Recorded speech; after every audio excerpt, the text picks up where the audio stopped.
Hello అందరికీ. నేనైతే చాలా బాగున్నాను. మీరందరూ కూడా బాగుండాలని కోరుకుంటున్నాను.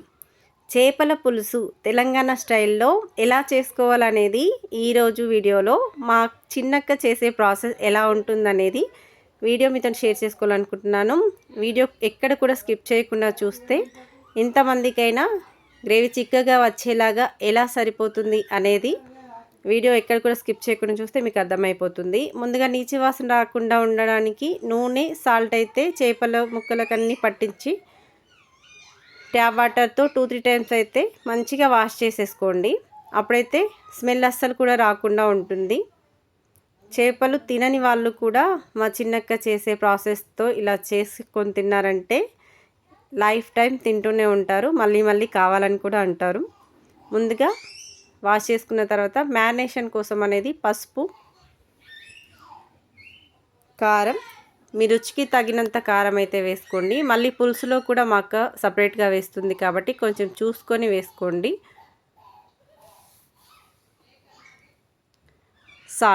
సాల్ట్ కూడా మీ రుచికి తగినంత వేసుకోండి. సేమ్ ప్రాసెస్లో చేయాలనుకునే వాళ్ళు దగ్గరగా ఒక 2 కిలోల ఫిష్ అయితే ఉంటుంది.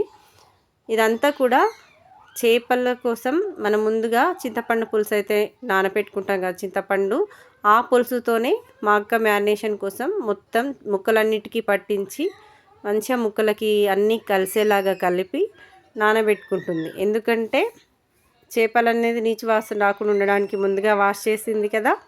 అలాగే ఇలా ముక్కలన్నిటికీ పట్టిస్తే మనం తింటున్నప్పుడు ముక్క కూడా మంచిగా స్పైసీగా టేస్ట్ అనేది మంచిగా వస్తుంది ముక్క.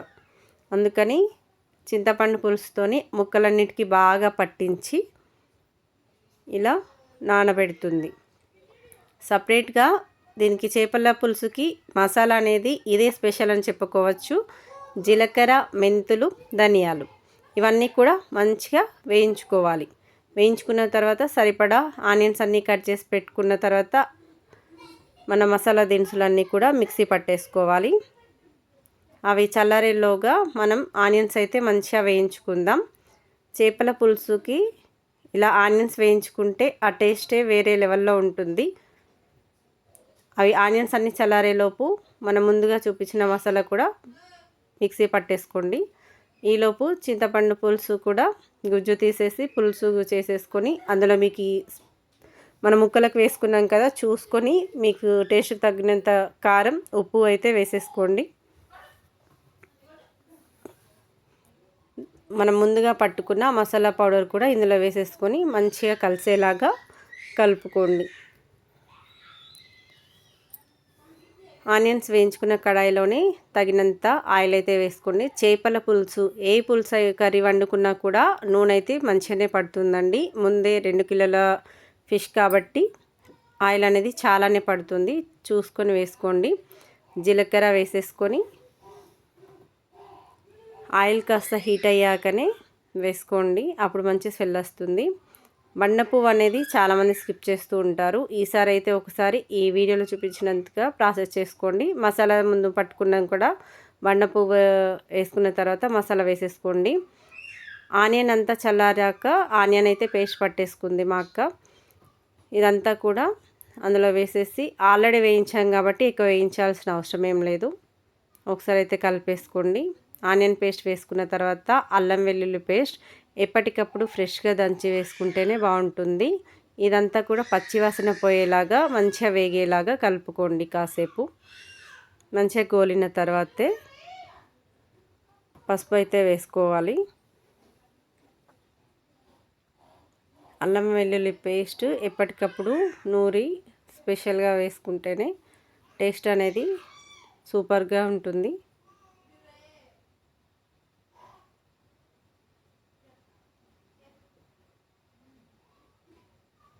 హాలిడేస్ ఉన్నాయి కాబట్టి మేమైతే ఫస్ట్ పెద్దక్క వాళ్ళ ఇంటికైతే వచ్చేస్తాం. వాళ్ళైతే నిజామాబాద్ డిస్టిక్ దగ్గరలో ఉంటారు.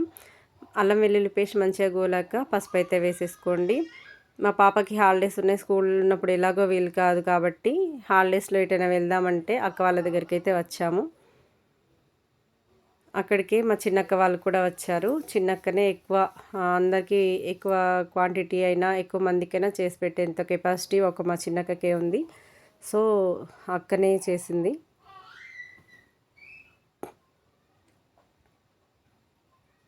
మా అమ్మ తర్వాత మా చిన్నక్కనే టేస్టీగా యమ్మీగా చేస్తుందని నా ఒపీనియన్.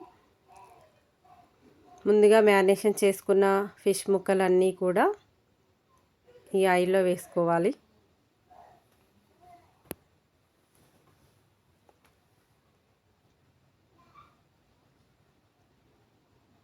చేపల కర్రీ ఒక్కొక్కరు ఒక్కొక్కలాగా చేస్తారు. నెల్లూరు చేపల పులుసు అని ఒక్కొక్కరు, ఆంధ్రాలో ఒక్కొక్కలాగా చేస్తారు కదా. తెలంగాణలో ఎక్కువ శాతం ఇలా చేస్తారు. ముందే పులుసు వేసేసి పులుసు మరిగిన తర్వాత కూడా అలా కూడా చేస్తారు.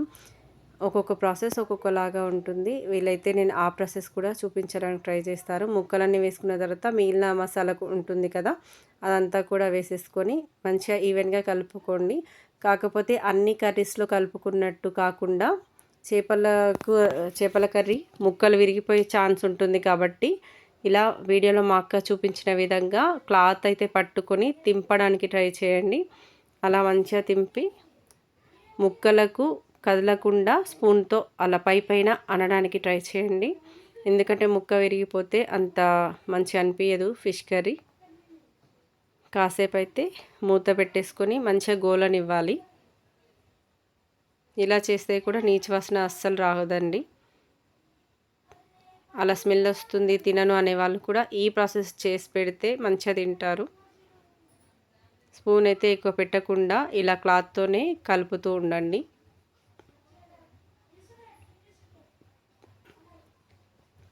మంచిగా ముక్కలకు పట్టించిన కారం అదంతా గోలిన తర్వాత ముందుగా మనం పులుసు చేసి పెట్టుకుని కారం, మసాలా ప్లస్ సాల్ట్ వేసుకున్నది ఉంది కదా పులుసు, అదంతా కూడా ఇందులో వేసేసుకోవాలి. హాలిడేస్కని అందరం వెళ్ళాం కదా, ఎంతమందికైనా ఈ క్వాంటిటీలో ఈ టెక్స్చర్లో చేస్తే ఎంతమందికైనా సరిపోతుంది. అండ్ ప్లస్ పులుసులాగా అంటే సూప్ అసలు ఉండదు, గ్రేవీ లాగా ఉంటుంది. ఈ ప్రాసెస్లో ఎవరైనా చేసుకొని చూడండి. ఎవరికైనా నచ్చితే ఖచ్చితంగా కామెంట్ అనేది చేయండి. కొత్తగా యూట్యూబ్ ఛానల్ స్టార్ట్ చేసే వాళ్ళకి మీ సపోర్ట్ అనేది చాలా అంటే చాలా అవసరం అండి. దానికోసం మర్చిపోకుండా సబ్స్క్రైబ్ చేయండి. Like, share and subscribe to my channel. ఇలా పులుసు వేసేసిన తర్వాత లాస్ట్లో ఉంటుంది కదా, అది కూడా మంచిగా మిక్స్ లాగా చేసేసి అదంతా కూడా పోసేయాలి. మళ్ళీ మూత పెట్టుకొని మరిగించాలి. మరిగిన తర్వాత చూసేయండి, మూత తీసి చూస్తే ఇలా ఆయిల్ అంతా పైకి తేలిందంటే అయిపోయినట్టే. చేపల పులుసుకు ఎంత ఆయిల్ ఎక్కువ వేసుకుంటే అంత మంచిదండి. హెల్త్కు మంచిది కాదు ఆయిల్, కానీ ఇలా ఆయిల్ వేసుకుంటేనే టేస్ట్ అనేది బాగుంటుంది.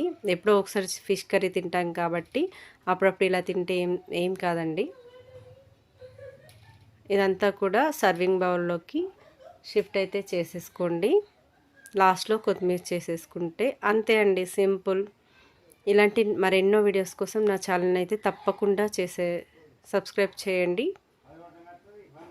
అయితే హాలిడేస్కి అందరం వెళ్ళాం కదా, వీడియోలో కనిపించేది వర్షిత్, మా చిన్నక్క వాళ్ళ బాబు. ఎవరైతే వంట చేశారో అతనే అండి. మా అద్వైత మీకు తెలిసే కదా అందరికీ. అద్వైతకు వీళ్ళిద్దరికీ బాండ్ అనేది చాలా బాగుంటుంది, బ్రదర్ సిస్టర్ బాండింగ్. ఒక అమ్మ కడుపున పుడితే ఎలా ఉంటుందో సేమ్ అలానే అన్న చెల్లెళ్ళు ఉంటారు. మా అద్వైతకి అయితే తినిపిస్తున్నాడు. వీళ్ళిద్దరు బాండ్ మీకు నచ్చినట్టయితే తప్పకుండా like, share and subscribe to my channel. Thank you friends, bye.